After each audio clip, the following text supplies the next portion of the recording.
Welcome to McDougall. Before you take that next pain pill, watch this show. Hello, I'm Wayne Judd. And now, we think of him as our very own Big Mac, Dr. John McDougall.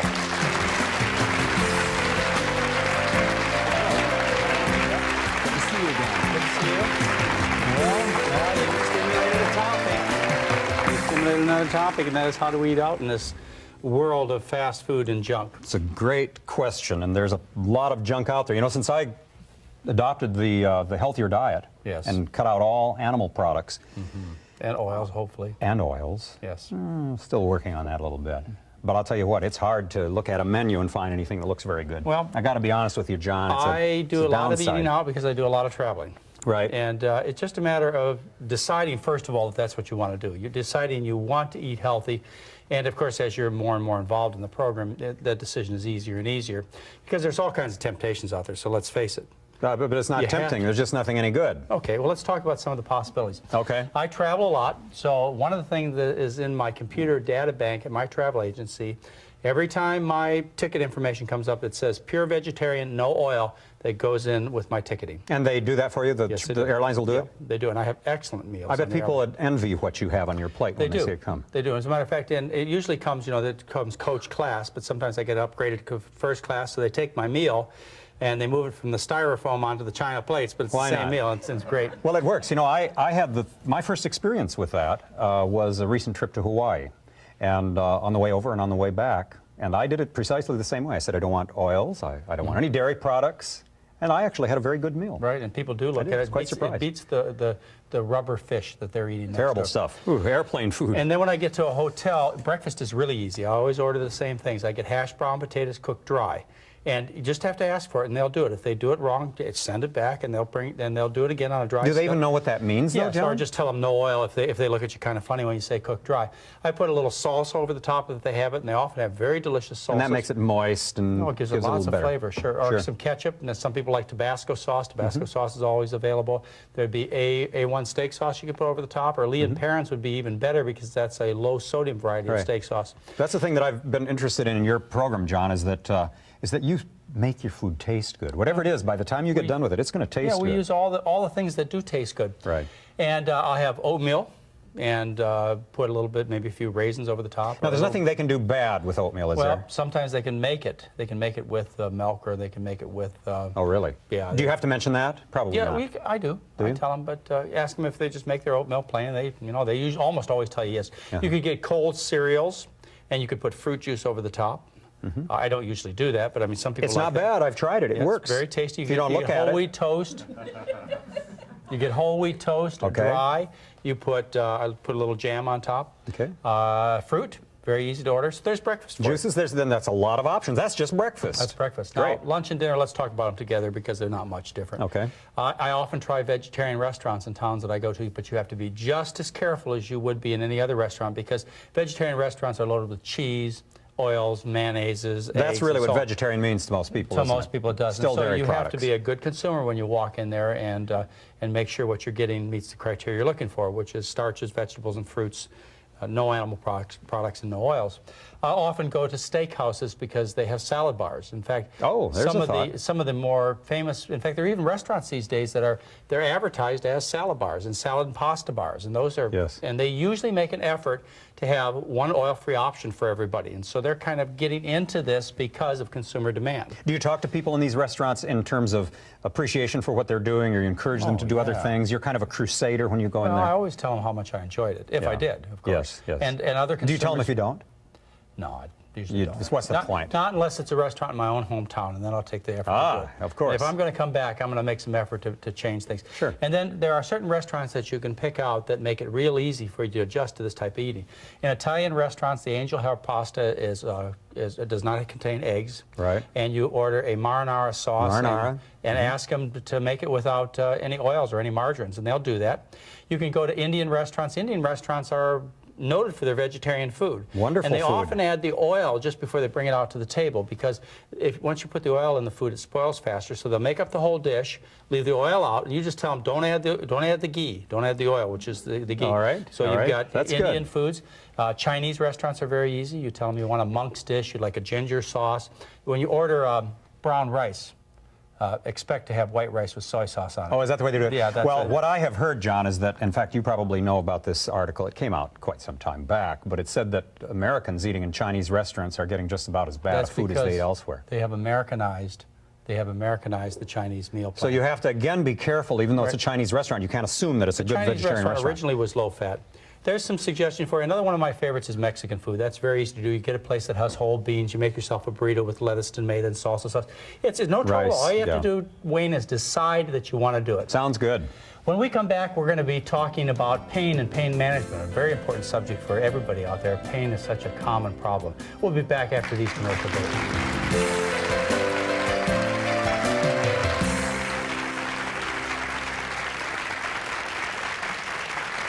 Learn English while you watch TV on Hello Channel.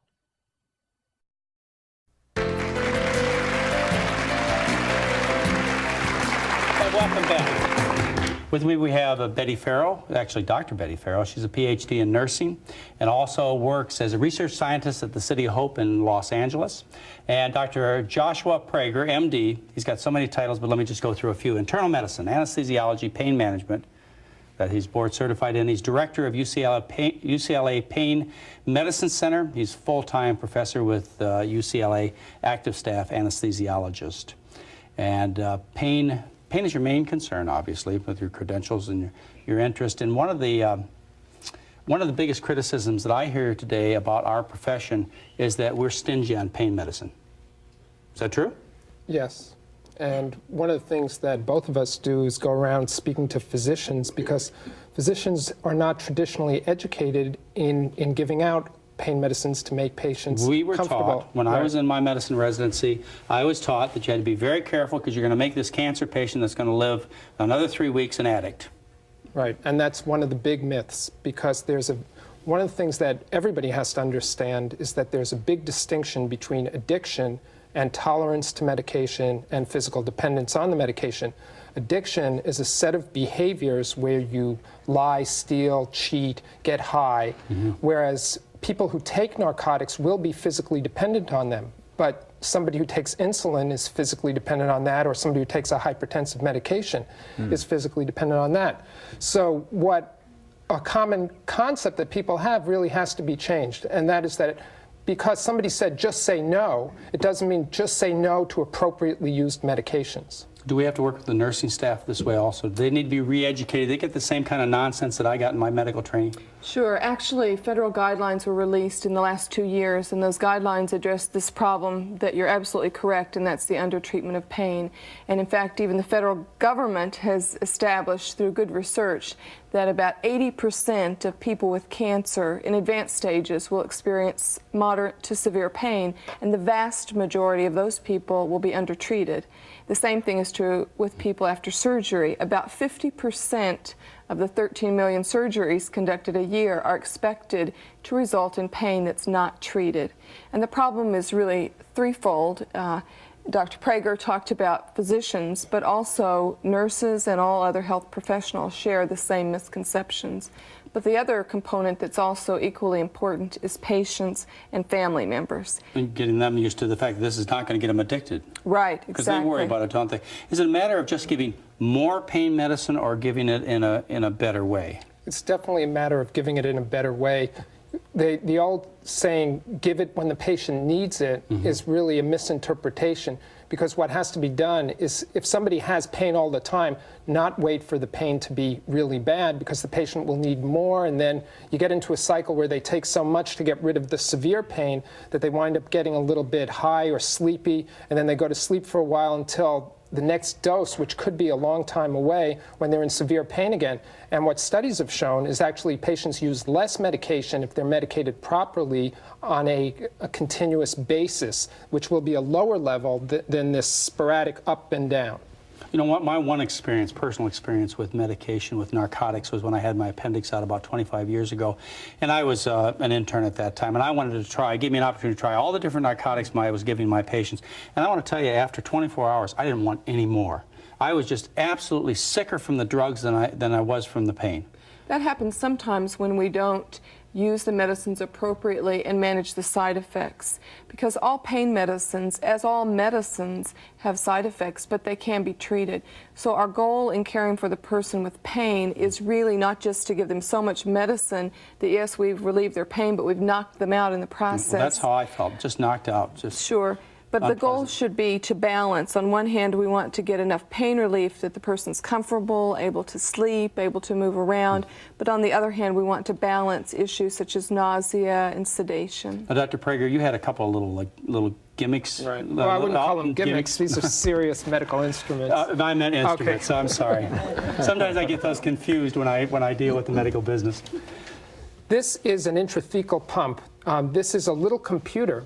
And what it does is it can deliver narcotics or other medications directly into the spinal fluid, so that this can deliver 1/300th of what somebody would take orally right to the receptors for the pain in the nervous system, so that the patient can have pain relief without the same side effects.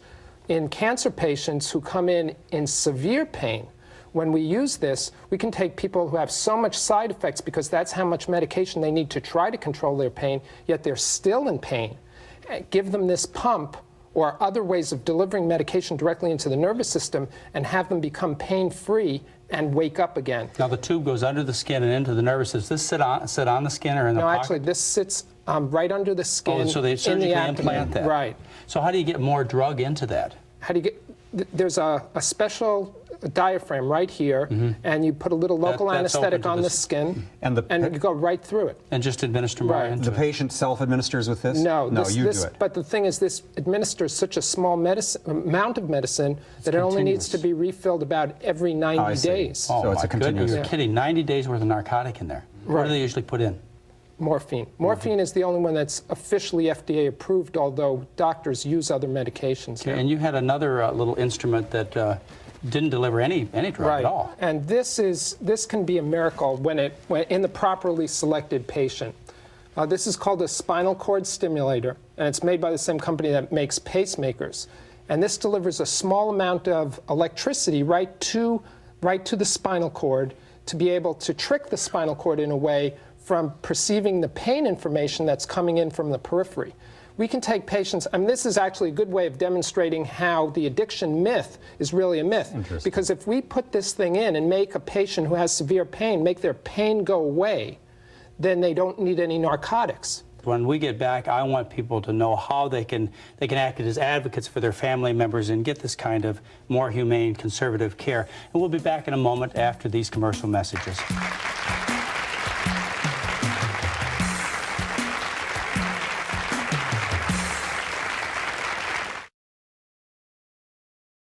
Looking for a brighter future? Learn English and make it happen on Hello Channel. Hey Dad, can you come out and shoot some hoops with me? Busy. Studies show that by the time I'm 12, I can be influenced by friends more than parents. Give your family everything. Give them your time.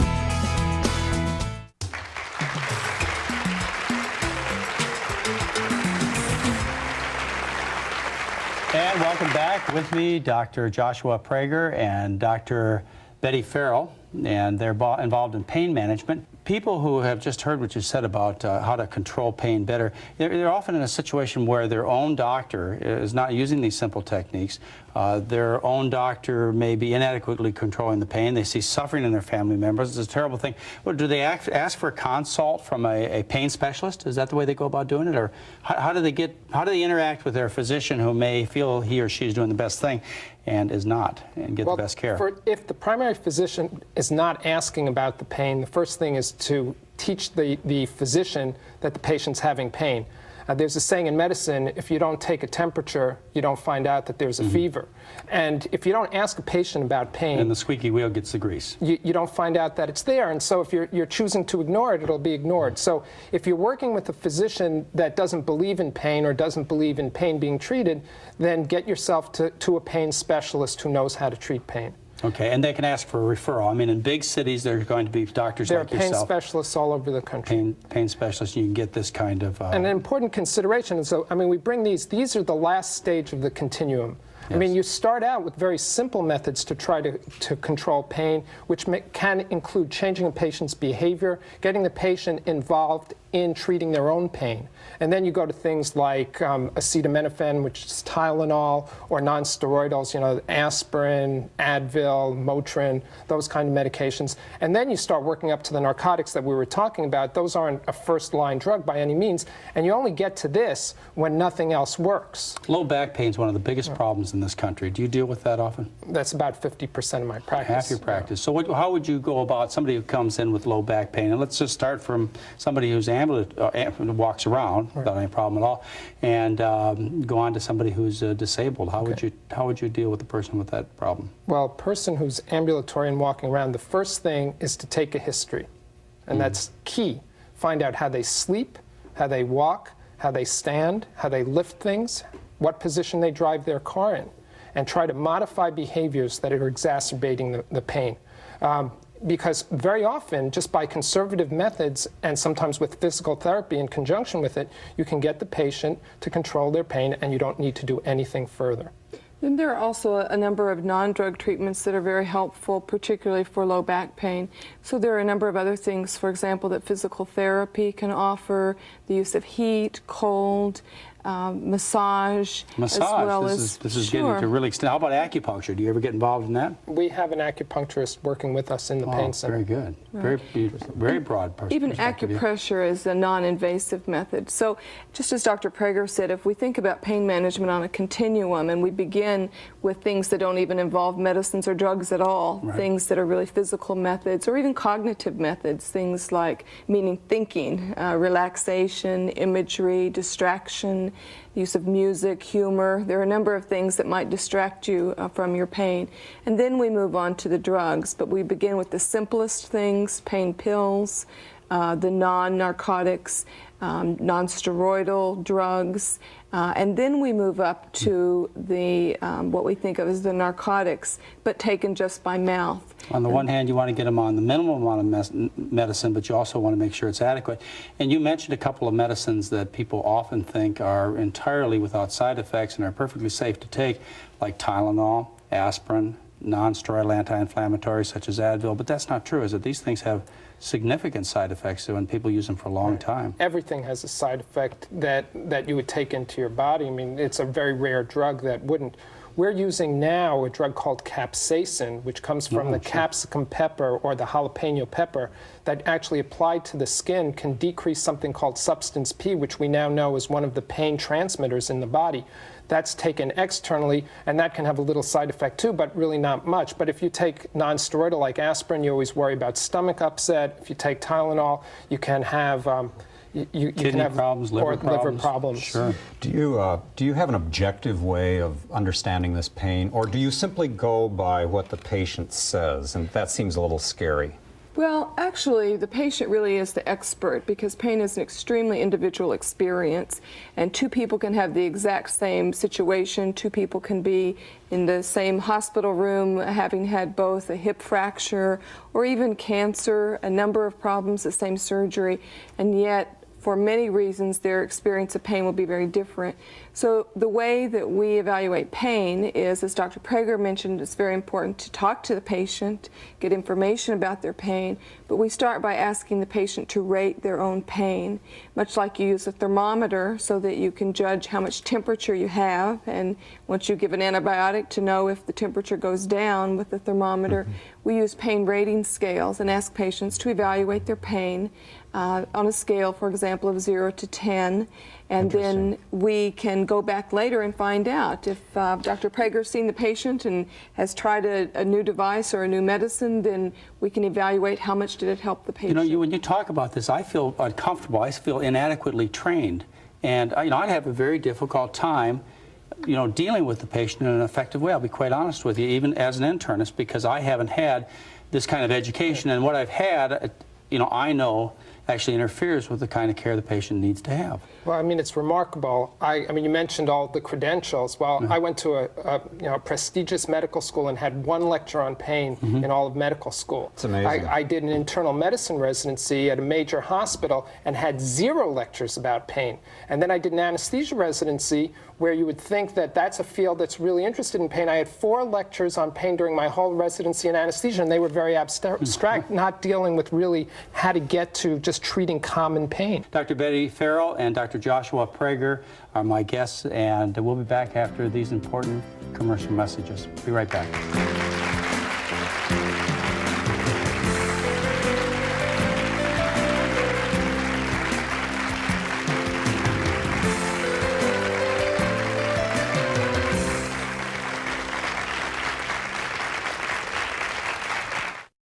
Learn English and have fun on Hello Channel.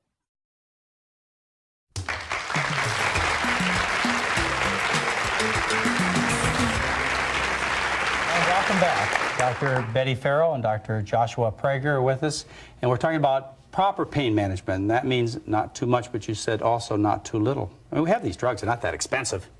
Why Right. be so stingy about it? Pain is a very significant problem, and what we need to realize is that the vast majority of pain can be relieved.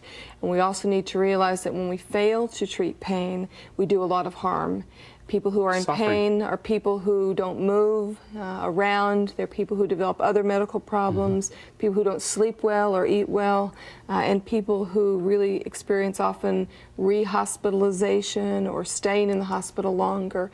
So we need to all be far more aggressive about how we treat pain, and it's very important for patients and families to expect a higher level of pain relief. I think they should expect also better educated doctors, and maybe go to the specialist right away or as soon as they can if they're not adequately controlled. Well, we can see a vicious cycle sometimes. A patient who has a lot of pain winds up getting depressed. And when they're depressed, they experience more pain than they would if they weren't depressed, and that makes their pain worse, so they get more depressed. And the cycle continues.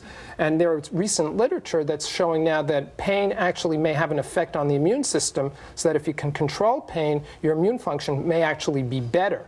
So, I mean, we're really talking about doing things that take care of your overall health. Dr. Prager, I can tell you like your job. I love my job. Because you do wonderful things for people, right? And you also, Dr. Farrell. Tremendous. Yeah, that's where the reward comes from. Obviously, you've filled a niche that really needs to be filled, and one where you can get tremendous feedback from the patient of what a wonderful intervention you've made in their lives. There's nothing could be more satisfying. Nothing more satisfying. Great. You've really shared some wonderful information with us. I want to thank you very much. This is really, really great. Thank you for being with us. And thanks very much for watching. We'll see you next time. Bye-bye.